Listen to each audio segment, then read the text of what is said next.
Hi everybody, Russ from Miami's 11. Hope you're safe and well. If not bloody cold, if you're new to the channel, please consider subscribing, hitting the bell icon so you made away any times put new content on. As always, I'd like to thank our lovely channel sponsors, Untuck It. Check them out in the description below. Today's guest, another ex-hammer. We've had over 50 of them on the channel, which is incredible considering we've only started it in lockdown, the first lockdown. It's Adrian Whitbread. Hi Adrian, how are you, man? Yeah, very good. Rush yourself. Yeah, not bad, not bad. Keep him warm, keep him warm. Got my jumper. Yeah, trying to. I mean, I think it's the ideal place at the moment in time to be, but I think we still need to get out and get some fresh air. But I don't think people want to venture outside too far. Too fresh. You skid over as well. I know where you live, and it's like, yeah, it's the same with me. You got a fresh dust of the snow today, and it's just like on top of the other snow, and oh dear.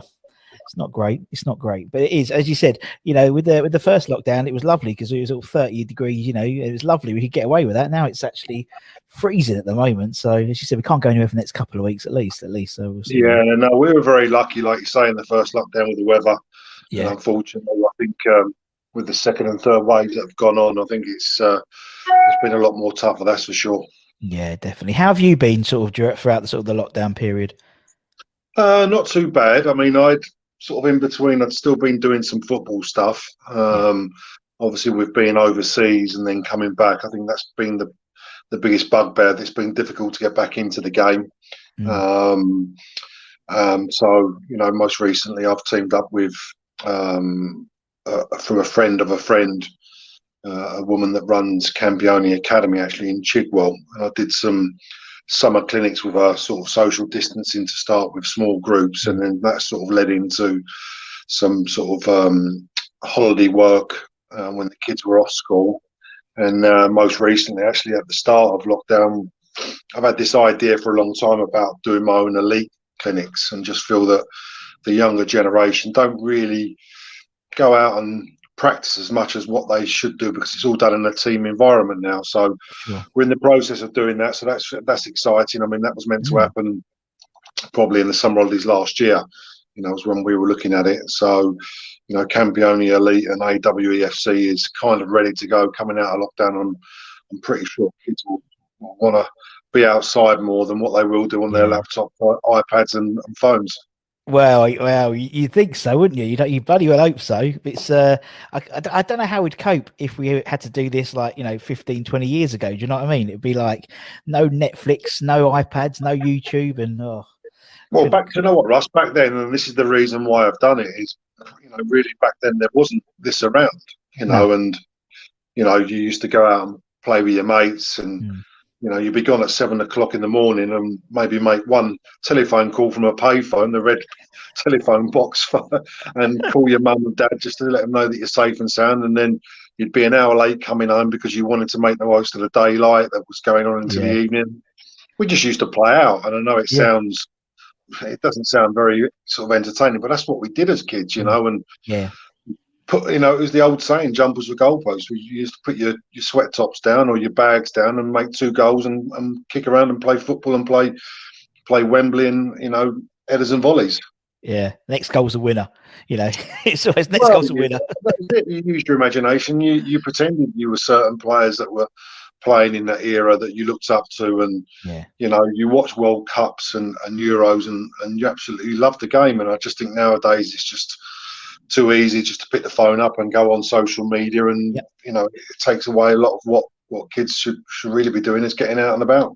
Yeah, no, I totally agree. With an 8-year-old daughter trying to compete with, I don't know, some Australian kids she watches on YouTube, it's difficult. It's difficult, It's rough with TikTok now, isn't it? Let's be honest. Oh God, yeah, I can't get you. Although, to be honest, she's done well, because she sorts out. It's like my mother. We moved my mother-in-law in, just because she's on her own, and yeah, she's sort of sorted it all out of her FaceTime and her WhatsApp, so she can talk to all her friends and stuff. So it's useful to have a young tech support person around the house now. But that's it. I mean, the generation before us have got no idea of how to use it, have they? And let alone, I know with my old man, emails and even text messaging, he's just got no enthusiasm to do, and he'd rather not know. And so then you get drawn into that one and doing it for him. But that's what we're here for, let's be honest. Exactly. And you know, from a West Ham perspective, West Ham are doing. I don't think I could cope with West Ham having a West Ham typical season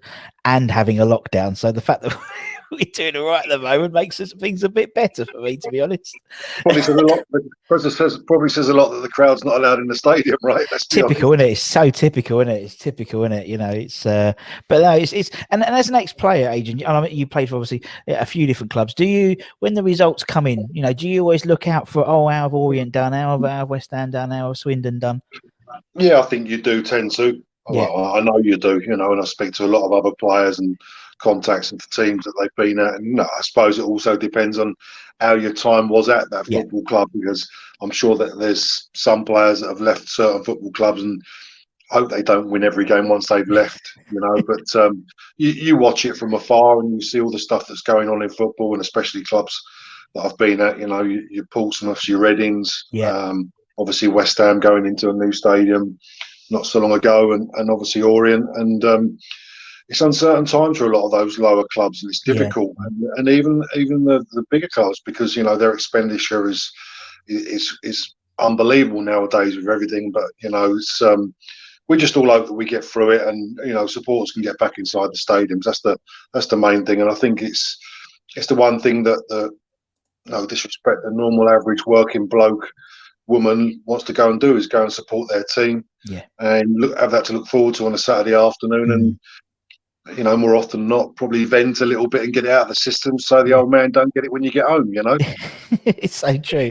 And it's like, I thought about the other day, so interviewing a guy who's been like a season ticket holder at West Ham for like 50 years, and, you know, for them that was like every Saturday, home and away, home and away, home and away. And for the last year he hasn't done any of that. And it's like, you know, it's just so bizarre when you think about, you know, how far everything's changed. It's like, what I don't like at the moment is all this behind closed doors is like the normal at the moment now. Do you know what I mean? It's like the normal. It's going to be weird when we go back into the stadiums. Well, Hopefully next season. I think what you found, Russ, is that some players now have found it a lot more easier to play Sure. with the fact that they haven't got supporters on their back, Yeah. or an opposition crowd on their back. And there's going to be another change when it does get, you know, opened back up again, in that then these players now have got to really sort of, you know, reset the start button to having crowds back inside the stadium. I know we're going off track with, I think it's in India this weekend, they're talking about letting 15,000 supporters in. Yeah. And the critics are turning around and saying, well, we haven't had it for so long that it'd be nice to have them back in, but it's a different pressure. Yeah. So, you know, everyone is different and how they deal with it. Some people love it and thrive on it. Some people love on the fact that supporters get on their case, and it just thrives them on to turn around and be, you know, do even better. But and I think this is why you're seeing a lot of indifferent results at the moment. Yeah, totally. No, I totally agree. And I think it's almost like it's like when it first happened, there was a massive drop in sort of just quality, and I think as well, because as you said, people getting used to it, and then they're sort of getting used to it again, and just, it's not really a home and away situation now, is there? It's like it's just a bizarre, you know, sort of cavernous stadiums people are playing in at the moment, and it's just, I think the sooner we get people back in, the better, to be honest. I think you almost get to a stage, Russ, where it's almost like, even though you're playing for points and, you know, to go up, or, you know, get out of a relegation zone or push for Europe, that it's almost got a little bit of a friendly intake on it, if that makes sense. At the start of the season, when you go to these stadiums and you play behind closed doors friendlies, you know, I know you have 22 odd players and making changes here, there, and everywhere. But, you know, that's the only way that I can liken it. So when I played, it's almost just a behind the closed doors game where there isn't as much pressure. So that's how you're probably getting different performances. Yeah, no, I totally get that. Well, we'll see what happens. As I said, we lost. West Ham lost obviously the other day in the cup, so it's all about the league for us now. So here we go. As you said, it's just typical. There's no bloody fans in the stadium, but it is what it is. That's why we lost, I think, because we didn't want Martin Abel to lift the cup to an empty stadium. That was why, you see. It's all part of the plan. That's the thing, isn't it? You know, apart from, I mean, obviously this season that when it was still played or last season now with the FA Cup and Arsenal lifting it, it must be the weirdest feeling in the world. And the same with the Champions League. that you just don't know what it must feel like to. It's great that you've won it, but it's not the same as winning in front of your Yeah. supporters, Yeah. and I hear a lot about the FA Cup and should teams put weakened teams out and what have you. And I think the reward is so rewarding now in the Premier League that if you're in West Ham's situation, and I think the prime example is Antonio, that you can't afford to lose him. Yeah. Irrespective of whether going into the transfer market and getting a new striker, that if you lose him, I'd say Mo not, then you're struggling to probably make top six. Whereas now you've got a great chance, and why not? Yeah, definitely. No, I totally agree. I think sixth is more than achievable based on the run we've got and the teams are playing. So, yeah, we'll see, man. It's the West Ham way, isn't it? We know it's the West Ham way. Now, obviously, talking about West Ham and you, Adrian. Obviously, you signed in August '94, I think it was, and I believe actually you lived about 4 doors down from me in Queens Road in Loughton. Yeah, I think. Yeah, well, I would have done because I think it was my first house that I bought, and I'd actually come back from Swindon, believe it or not, and I think I know it was when Joey Beauchamp, the infamous Joey Beauchamp, went to West Ham, and I think even as he was signing the contract, he was sort of suggesting to himself that he'd made the wrong decision, and I'd caught wind of it, and there'd been some stuff in the paper, and of course we got relegated that season out of the Premier League, and it was our first game back in the Championship. And as per normal, the game was a week before the start of the Premier League, and I played that game on the Saturday, and still knowing that there was an interest, and unfortunately enough for me, I managed to get the move to West Ham. I don't think it was probably the ideal deal that they were looking to do, but it was the only way that they were probably going to get Joey Beauchamp off the books and get one in, and they obviously felt that they needed a centre half, and probably maybe I was just sort of the next part of the jigsaw, so to speak. Yeah, sure. And the transfer itself, I mean, obviously, what would when you said when West Ham were, as you said, because he's been relegated the season before, so he's probably always looking to maybe get back into the Premier League, I'd imagine. And so when you heard wind of it, you thought, okay, well, I'll have some of that. I'll have some of that. Yeah, absolutely. And no, I mean, it was quite ironic that obviously Johnny Moncur had gone in the off season to West Ham. Who was a very good friend, obviously another Loughton boy, and playing colleague Nicky Summerby, who I was living with down in Swindon. He got his move to Man City, and I said, look, I think there may be a chance that I could end up at West Ham. And was very fortunate enough that I wanted to remain in the Premier League, because obviously that's the league where you want to turn around and put your skills. And obviously coming home to a certain degree back into Essex, being an Essex boy, and obviously starting in the East End at Leyton Orient, it was a great move for me personally. Yeah, definitely. And obviously you'd have been under the stewardship of Mr. Redknapp at that time, kind of. How was Harry? How was Harry as a manager? I think Harry was more of a man manager than anything else. I mean, like you said, we're going to go into the depths of the squad and the players that he had to deal with. So you can imagine, back in the day, dealing with those types of players. I think it was more man managing, than nowadays. The game has changed so much, and I was trying to even think to myself that, when was the first time I started watching? It was actually back in the day, a video of playing an opponent and things like diet. We were pretty much left to our own devices. So Harry was there with Frank Lampard Senior, and to be honest, I think it was very difficult for me, because you still had Alvin playing, and Potsy, and obviously the situation also arose because Simon Webster had broken his leg in pre-season. And obviously that was a very, very nasty injury that actually ended up ending his career. He tried to come back from it. So, I was still a young boy, really. I was 20, 22, 23 years of age. And, no disrespect to Swindon Town, but you're going to West Ham United. It's a far bigger football club. pedigree in obviously what was the old Division One and obviously Premier League now, and it was a challenge for me, because obviously you had what you could probably call nowadays the old school in Potsy and Alvin playing together. And, I came in, I wasn't going to go straight into the team. I was kind of a stopgap of what happened with Joey, let's be honest. Sure. But the one thing that I did, I just kept my head down and worked hard.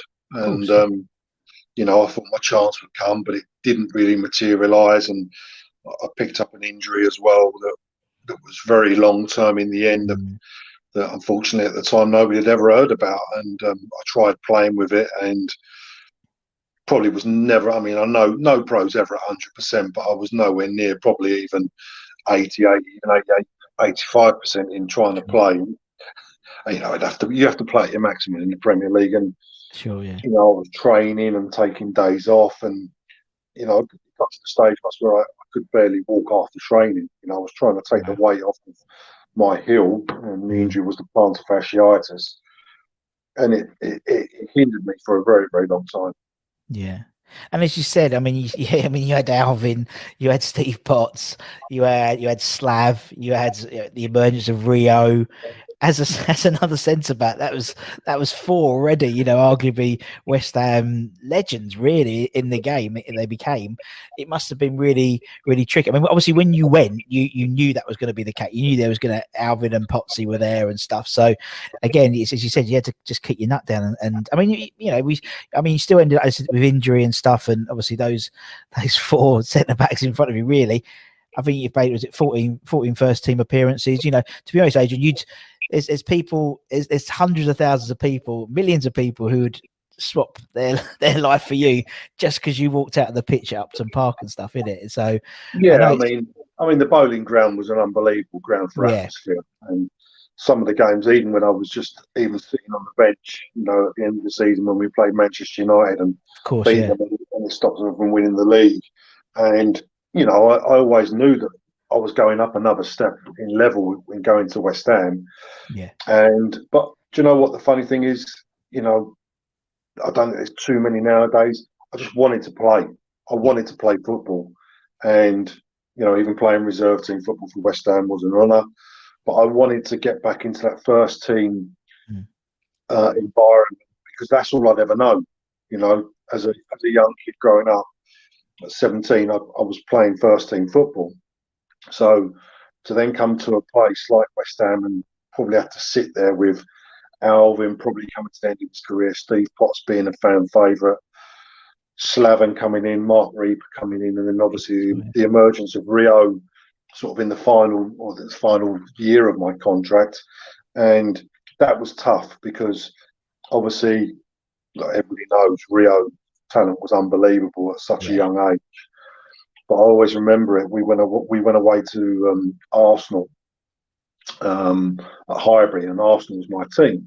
As a kid growing up, I supported Arsenal. Yeah. And I was in the squad, and we just signed Paolo Futri, and he came across, he was all flamboyant, and we turn up at the stadium, and Harry names the team, and Paolo's in the starting 11, and he said, "I'm not playing." And Harry's like, "What do you mean I'm not playing?" He said, "I'm not playing. I have to wear the number 10 shirt." And at the time, Johnny Moncur was wearing the number 10 shirt. Yeah. And I think they'd done some deal in the end where I think Monkey got maybe Ollie out of him or something and gave him his number 10 shirt. But in that game, he got taken out of the squad. So obviously the squad players were upstairs in the players' lounge in the clock end, and they got a call down, can the rest of the squad go down? And Rio had travelled with us. Rio made the bench and I didn't. And I was absolutely fuming, because, Rio was, at the time, was still a young kid. Yeah, of course. And you think you're the next one in. And I always remember after the game, we were about to walk back towards to get on the team bus, and Harry's walking towards me, and he acknowledged me. And I learned a lesson that day. And I'll be totally honest with you, I blanked him. I ignored him because I was so upset. And he sort of said, "Hey, what's wrong with you?" And I said, "Harry, I just want to play." I said, "If I can't play, whether I'm good enough or not, if I can't play, I need to go elsewhere because I just want to play. I Sure. don't want to sit around. And of course, then after that, then I went out on loan to Portsmouth, and the rest is history, so to speak.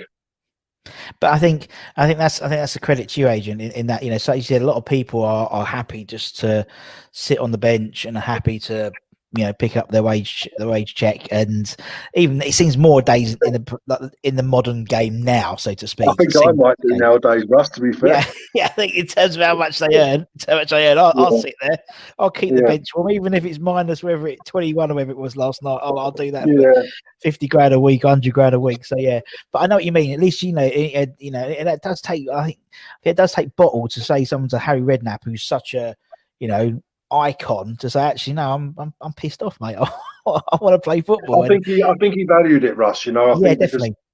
Because later during that week we'd had I think we were having a training session, and God bless him because he's no longer with us now. Les Seeley was with us at the time, and something had happened from the corner, and Les let rip at me. And don't forget where he'd been and what he'd done. You gave him total utmost respect, but it was one of those situations where I thought, you know what, whether I was still uptight from the weekend, I'm not accepting that, and I had a jab back at him, and then Harry went after training, fair play, you were right, and it was just, I think in the end, he respected the fact I just wanted to play.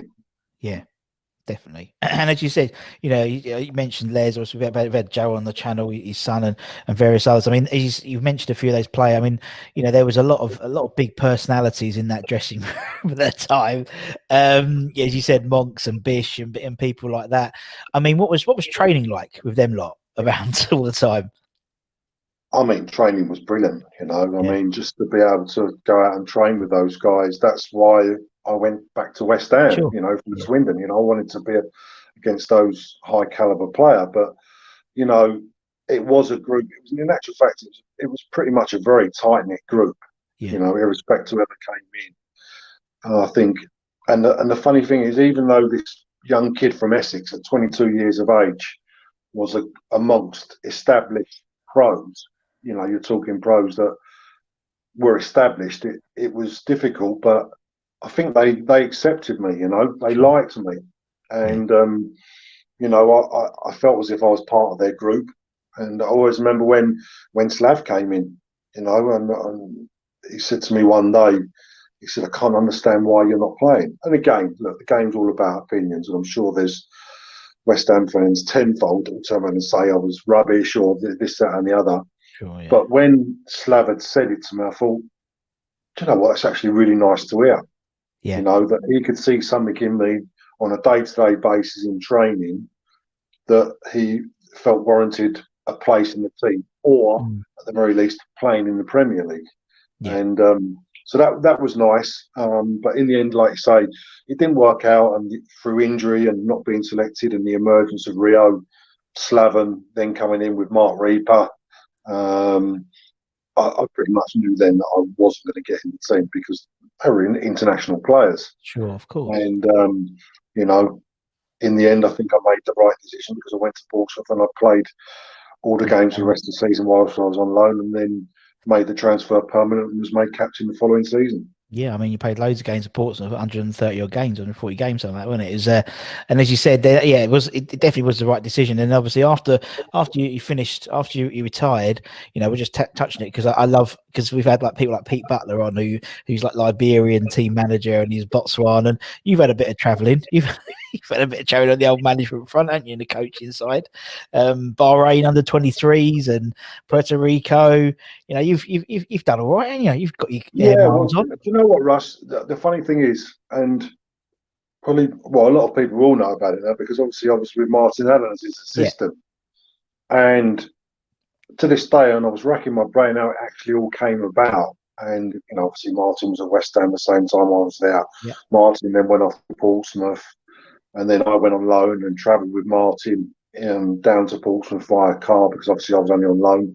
So that's where our relationship got up. And even with Peter Butler, I've still kept in touch with Butts because of him being overseas and what I've been doing. And it was only really after me and Martin lost our jobs at Leicester that the opportunity became available to go overseas. And I thought I was going on a 3-week holiday to the Canary Islands, and it was a 3-week holiday to the Caribbean to set up the Puerto Rican national team, and that's how it all developed the overseas, and probably maybe now it may have hurt me a little bit in the fact that I went out overseas and you're generally forgotten pretty quick, Yeah, I get that. Yeah. as much as a player. But the experience that I had in going to see different cultures and different environments of playing styles in top Mexican leagues, Honduras, Trinidad and Tobago, the Caribbean culture, the South American, North American culture was invaluable to me. And I think it was like when I played, it's great playing in the English Premier League. You kind of then look back and say, well, I did have a very good career pretty much then in the Championship. But the one thing I never did was play overseas. And when you look at it now, you think, I wish that maybe I'd gone and done that. But it was never kind of around in those days, No. It only just sort of started to happen. And, the coaching overseas has been great, dealing with different people. Like I say, a lot of politics go on behind the scenes in Bahrain. But that's the same in football anywhere, and that's how you deal with it. And I think that just adds to learning more about the game as a coach. Yeah, definitely. Yeah, I mean, Brad Butts on. I mean, it's brilliant. Yeah, he was in Liberia when we interviewed him, which is just brilliant. I just find it's incredible actually. But you forget. I think you get outside. I think we always think of football in this sort of like English bubble, don't we? And it's actually, when like his story when he's like being in like prisons watching a prison match in terms of trying to get Russ. I mean, when I first went out to Puerto Rico, I went back for the second time because it was the old Northern Ireland international Colin Clark was taking over, and he used to come and do the club team as well.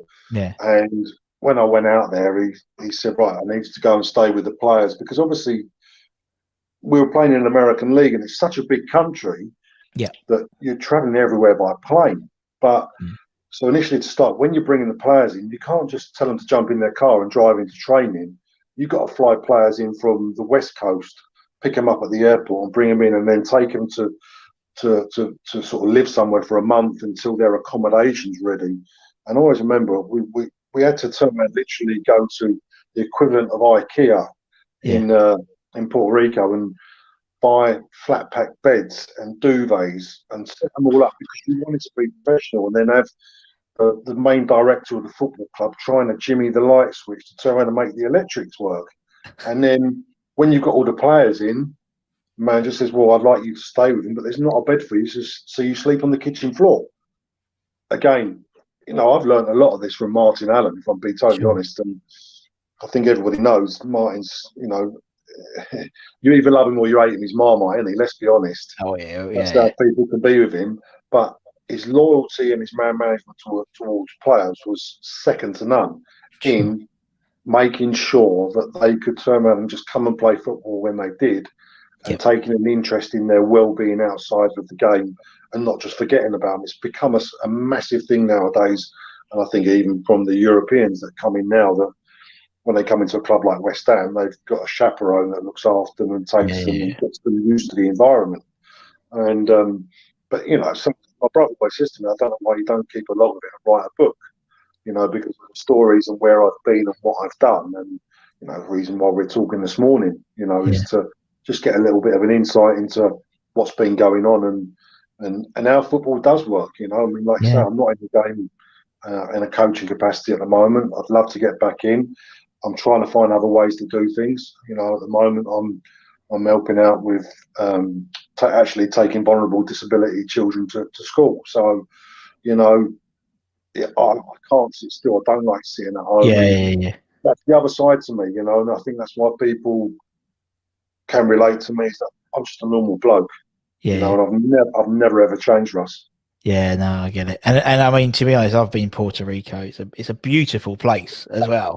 Like up the rainforests. Oh, I love it. If someone had said to me, Russ, and I was funny, I was talking to someone about this the other day, and I've said it a few times.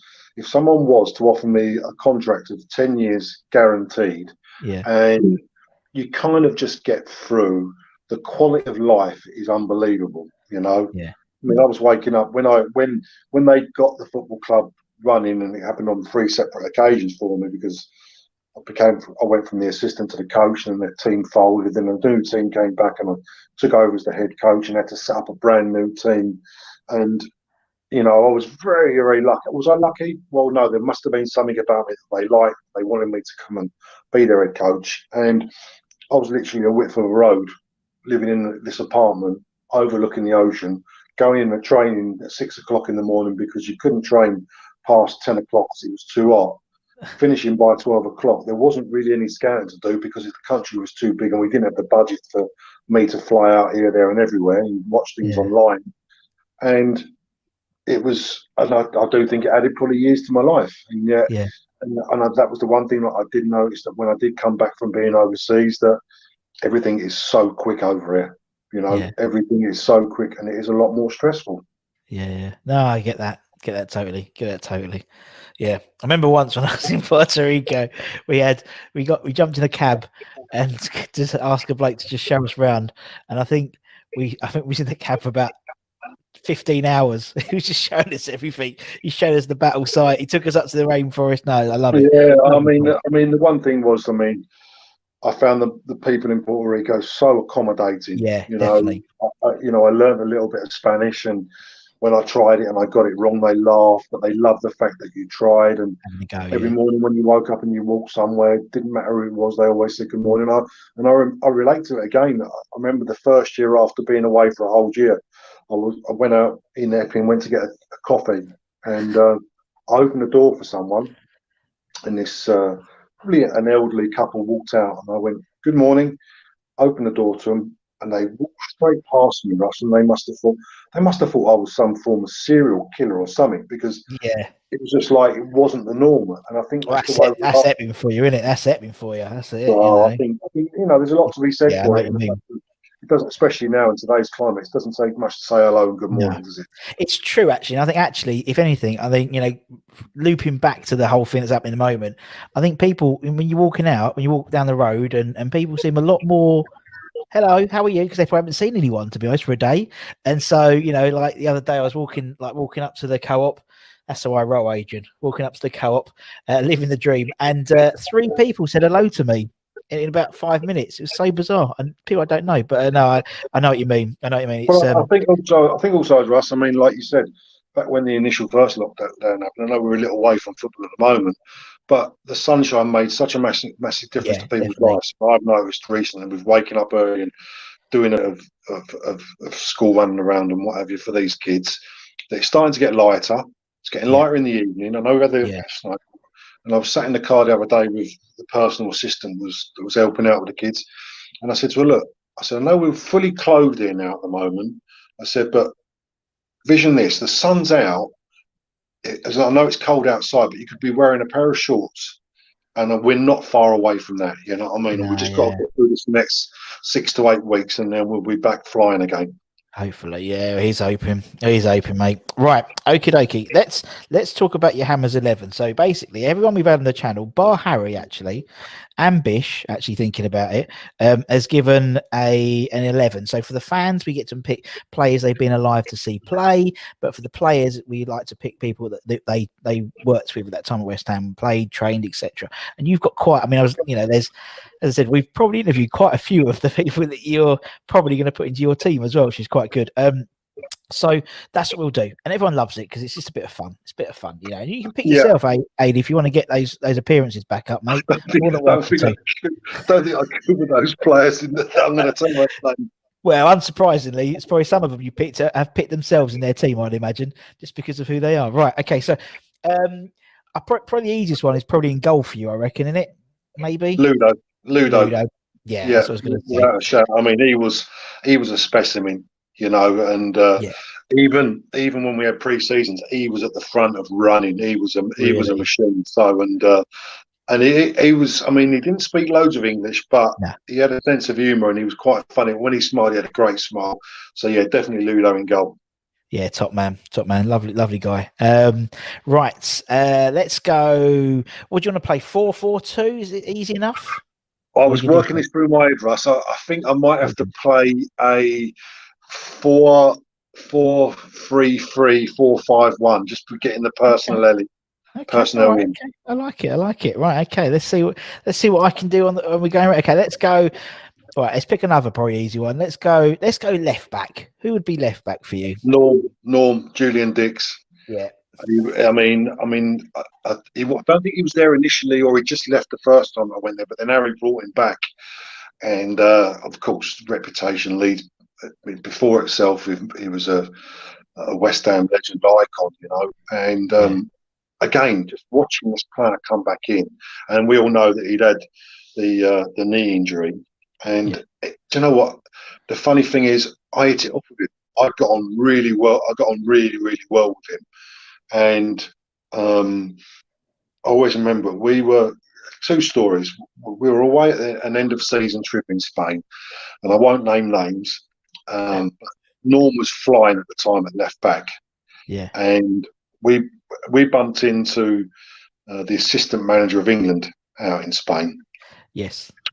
And I always remember it because Norm was really opinionated, and Norm was like, "If you love him or you hate him, don't worry, I'm not bothered." And the quote that came out, he said, "Well, if you grow your hair, I can get you in the England squad." And he looked at Do you me. know what we had Jules on? We had Jules on about 2 weeks ago, and he said that exact story about Yeah, John Galt. no, Yeah. it was brilliant. It was brilliant. And then I remember, I think I was actually in the team to play. So normal standard procedure. We all go out about 2:15 to do the warm up. Yeah. And this was the first time that I'm in the same starting 11 as Norm, and he's just got his like slip on and pair of shorts. Yeah. I said, Chew, I said, you're not coming out to warm up? Well, you can imagine, sack all that. So what are you going to do? No word to a lie. He had the hottest bath. He had 1.5 litres of Coke. He laid in the bath, drunk the 1.5 litres of Coke, and just went out and played. Yeah. It was unbelievable, you know. Yeah. I mean, it just wouldn't be known of nowadays, you know, No. and that's how he was. And the final one on Julian was we had a pre-season down in Bournemouth, and Harry decided to bring in a fitness coach, and I think we were doing some stretching. So obviously I was open to it, a young boy, I'm going to do what I'm told because this is the way it goes. Yeah. And Harry said to Julian, you've got to start stretching. Julian's like, I don't do all that, and he tried doing it, and he pulled his hamstring because he wasn't used to stretching. So he's what West Ham's all about. Let's be honest. Yeah, definitely. And actually, funny, I did ask you that question. I said to him because I like to be a bit silly. I said, Julian, why didn't you ever warm up? And he told me, so he went, Harry made me warm up once, and I came back in and told him I'd done my hamstring in. And he said, yeah, exactly what he did: hot bath, 1.5 litres of Coke, and a Mars bar. And it's like, he used to go out before training, and he used to literally just run out full steam, sprint out onto the training pitch, get to the top of the 18-yard box, and just smash balls as hard as he could in the back of the net. Mental, isn't it? It's incredible now. When you as you said, as a coach as well as a manager of you now, it's like if your players were doing that, you'd be like, what? They wouldn't have a chance doing that. I think that again, the game has changed now. Yeah. And the sports science and what have you, but that sort of type of player with that sort of reputation, that's what he does, and that's what gets the best out of him. Then you have to kind of let him go and be how he wants to be. Exactly. Right, we'll put Jules on the left then. Let's go right back. He'll be right back.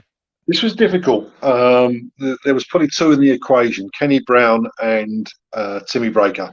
Yeah, and probably more for his up and down than anything else was probably I went with Timmy Breaker.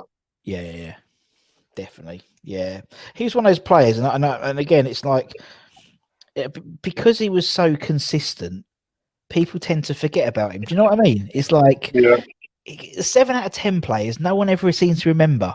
It's always the guys who do an 8 and then do a 4, or the really, really crap ones, or, but the guys who are just consistent. And as you said, just the way I watched loads of his old clips and old matches over lockdown, the way he said he just bombed like a modern day right back, really, wasn't it? So it overlaps quite a bit. And well, the role's changed now. Back in the day, like you said, you never noticed the right back. He was just a right back. Whereas nowadays, your fullback's a part of your attacking force. Yes. They've such a key component of a team, whether they're a wing back or a full back. They've got to get forward. They've got to bomb up and down. They've got to get in the back post and score a goal here and there. And you only have to look at the two full backs at Liverpool. You know, they're a prime example of what the modern day fullback is about. Yeah, definitely. Right. Okay. So that's it. Timmy's in. Right. Centre halves. First centre half. Who's going to be your first centre half? Slaven, Slaven definitely Slaven. Bilic. You know, Yeah. just as a, you know, he's a very, very good footballer. You know, Yeah. and you know, but on top of it as well, he was a proper bloke. You know, I mean, I think when they all were. You know, like I said, I got on with all of them, but Slav would be the first one in, and then alongside him, even though you know Rio was a youngster, he was really at the start of the end of my reign there, so I never really got to see him in the No, first team no. environment. Alvin was coming to the end as well. Potsy was borderline that. So the other one would be Mark Reaper. Oh yeah, great shout. Again, he's another guy that I think he doesn't get as much credit as when he was, because he was just like, I forgot about him really, to be perfectly honest. It was only when you start watching these again, but him and Slack, that sort of that was a good partnership there. And as a centre back, you need a good partner, don't you?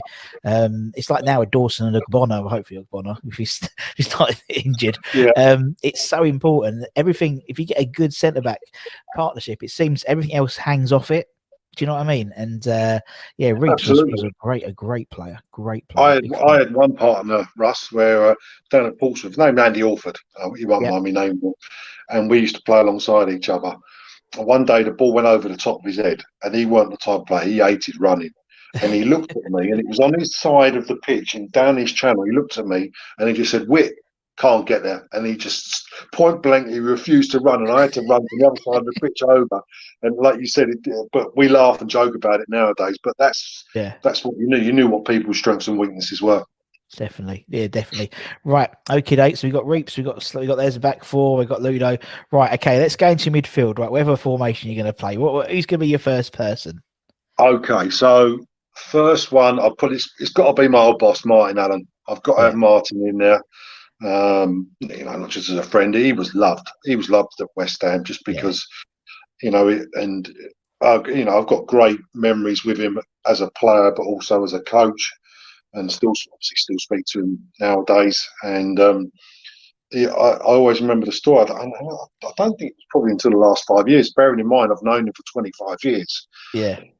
And at one point, he was trying to lose the name tag of Mad Dog, because obviously you know, he'd spoken to people and they felt, is it hindering him in sort of getting work as a manager and the way that the game's going? And I said, Gaffer, where'd you get that name from? And it was through Bish. Yeah. he said Martin was playing in this game and Bish looked over to him and Martin had all this saliva and drooling down his mouth, and Bish went, "You look like a mad dog," and that's how it stuck. Funny, And isn't it? you know, and again, funny enough, watching the clips recently myself, some of the stuff that came up on social media, he scored some great goals. And he could strike a ball really, really well, you know. And so he had a little bit of bite in him. You know, I don't think he was, you know, you're probably out and out holding midfielder, tackling and heading, but he had a streak about him as well. He knew when to put his foot in. So he'd be one of the three. And then because I'd seen him at first hand when I went to Swindon, and obviously once he'd left Tottenham, Johnny Wonka. You know, he always wanted the ball. He always wanted the ball. He didn't care where he was. And another one, probably from the Lunatics Asylum, if I'm being totally honest, if I can say that. Yeah, no, definitely. You know, I mean, you know, this is kind of why I'm matching them all together, because even if they can't play together, they'd be fun to watch. Certainly would be. You know, so Monkey would be in there with the Mad Dogs, so there's two, and then the third one would be Bish. Oh God, that's just like. I don't know whether it's a team of footballers or a team that go out and socialise or did back in the day. Yeah, exactly. It'd be a good night out whenever they're out. Let's be for sure. And, but I mean, and like I said, Russ, maybe that was my problem. I got on too well, and they were older pros. Yeah. And I was a younger pro, and I just got on really even well with Bish. That would go around his house and socialise with him and his wife, and you know, he was a nice bloke outside of the game as well, but wanting to play. And you know, he'd done some things with the ball, and you go, wow, that's incredible. Yeah. Yeah, he was, and I think that we had. I mean, we've had all three of them on, and with I think with Monks, we were talking to him about his partnership with Bish because that became sort of pretty much that sort of mid-90s was the partnership. Yeah, And he said, you know what, right? Because I said, you had some good teams. You had your Arsenal, you had some big midfielders, and no disrespect to the two of you, but you weren't big boys. And he said, you know what, Russ? There was a period. It might have been arrogance, but there was a period that season, where we'd have beaten anyone, we'd have taken anyone that time, in midfield, and I totally believe him as well. yeah. I mean, no disrespect between probably Monks and Bish. There probably isn't a tackle between them, No, you know. exactly. And but they'd have a go, and Yeah, Monks would have a go with a 2-footer as well. And again, it would rile up the West Ham supporters because to get behind them, and they go, yeah, we'll have some of this. yeah, Again, that's the old East End culture, isn't it? That's what people wanted to see. Yeah, they want to see skill yeah, and ability, but they just wanted to see people have a go. And Monks was one of those, and he didn't care. He'd get on the ball and he just want to pass the ball. And what great characters off the pitch as well. yeah. Unbelievable. Like to be in their company, and some of the memories are unbelievable. Yeah, yeah. It was funny when we interviewed Monks. He was like, because obviously he's calmed down a little bit now in older life. And then when we started talking about, and he started coming out, you could see his little glint in his eye, and he was like, "Oh," and it was just like Tourette's. It was literally story after story after story about. Well, You know, we had one Russ in Swindon, so yeah, we couldn't win a game. Like start the game, start of the season, jumping up from the Championship sure, to yeah, the Premier League, and Johnny Gorman was the manager. And we were playing QPR on the Wednesday night. We weren't sure it was going to happen because it had come down with snow on the Monday. And he said, "Well, we can't get on the training field." He said, "Well, what we do is we go for a walk and a jog, and we'll have a bit of lunch at the pub." This is on a Monday night, by the way, or Monday afternoon. So halfway through the afternoon, he said, "Right, lads, make your way home. There's no rush to leave now." Well, the game's not going to be on, is it? It's too much snow on it. We'll stay in the pub. So stayed in the pub, come out there, and then got back to the training ground. Be like, "Where's Johnny Wonka? Where is he?" Next thing we know, the minibus is going flying around the training ground, training people, doing on break turns. It was incredible, It was oh, brilliant. incredible. And lo and behold, what happened on the Wednesday night? The game got played. We beat QPR and won our first game. Just doesn't Incredible. make sense. No, it doesn't make any sense. But that was that, No, as you said, that was the era. I mean, we interviewed who did we interview? We interviewed Trevor Sinclair, and Trevor's like saying obviously because that was when you joined, that was the sort of the first year of Redknapp, and then he had 7 years really of Redknapp, and he was obviously we finished 5th, 7th, 8th, I think as well, and that 5th season he's since when if we'd gone out, we used to go out on a Tuesday night. Harry used to put us say we could go out for a drink on a Tuesday night and stuff, and he says part of me thinks if we hadn't done that we might have got into the top 4, but actually because we did that we became 5th because we had this little team spirit, and as you well, said with Monks and stuff like that, it makes no logical sense at all, that, but you win your first game. no, team spirit's a wonderful thing, and it's done obviously it has to be done in different ways nowadays because of social media and unfortunately how people can be Yeah, towards professional footballers or sports people when they go out. But we had the same down in Puerto Rico. My manager used to say to me, he goes, "Well, we're making chicken salad out of chicken." yeah, yeah, Imagine the word. yeah. And it wasn't that. It's just that the boys were so collective and wanted to run through brick walls together. Exactly what Mm, you're saying about when West Ham finished 5th and 7th. That you know, it was a fine line. But because we were out the eye line, so to speak, we were yeah, down in Puerto Rico, even though we were playing the US League. Straight away after a game, it'd be like, "Right, the boys are going out tonight," and I'd go out with them, and my boss would say, "Go and keep an eye on them and what have you." yeah, And yeah, it was probably the same back in my day in England. Even though yeah. you were professional enough to train hard, work hard, you'd be planning about what you were going to be doing on your Saturday night. Of course, yeah, yeah, And I'm wearing this suit to this game. What I'll do is I'll just take my tie off, and I'm and you ready to leave. go straight out Yeah, after the game. And that's how it was. And again, I know nowadays it's changed, but it's a fine line, isn't it? You know, I'd always Yeah. come back to, I think, if you're not hurting no one else, Yeah. and being a bit smart around the fact of, if you've just lost a game and played awful, well, then you shouldn't be going anywhere near anyway. That's just common sense, Yeah. you know. And you know, so yeah, you know, those three would be in midfield, and whether it's because of stuff they did on off the field as much as I wanted, but it was a bit of both. Yeah, a bit of both. We'll go with a bit of both. Yeah, that ain't a bad midfield three. Right, okay. Let's go for your three top. Who's your first one going to be?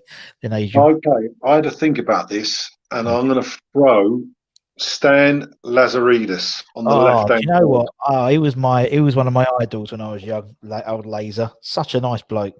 Well, he was a proper bloke, and do you know what, Russ? He just grew into becoming better and better and better. I mean, Mm, obviously, Jose Tuedi then got called up for Australia yeah, for the national team. But he'd score goals, and he could go past the player, and he could put the ball in the box. and that's I think that's a lost art. I think now in football, or Well, maybe I mean, it's I was changed. going through it, and I was thinking probably in that 2 years, stroke 3 years that I was there, because obviously in the third year I left. Yeah, I don't think we were really graced with predominant wingers, which was, no, well, now the game's gone back again. Now people want wingers; they play them on opposite sides. yeah, So there's a little bit of thought that's gone into this. Of my two wide players, Stan would probably be the quickest. But he just was someone that grew and got better with more confidence in that team. definitely. Yeah, big fan of Laser. Right, okay, he's going to be on the left. Who's going to go on the right then, Adrian? I had to think about this, and I've gone with Michael Hughes. Michael Hughes. That, do you know what? I don't think, unbelievably, I don't think Michael Hughes has come up ever. And that's a travesty because he was such a great player for us. Yeah, Michael I Hughes. mean, he was a little bit in and out, but again, he was another international, Northern Irish Yeah. Ireland international. I mean, I don't think he was electrically quick, but he had ability on the ball, and he would chip in with some decent goals.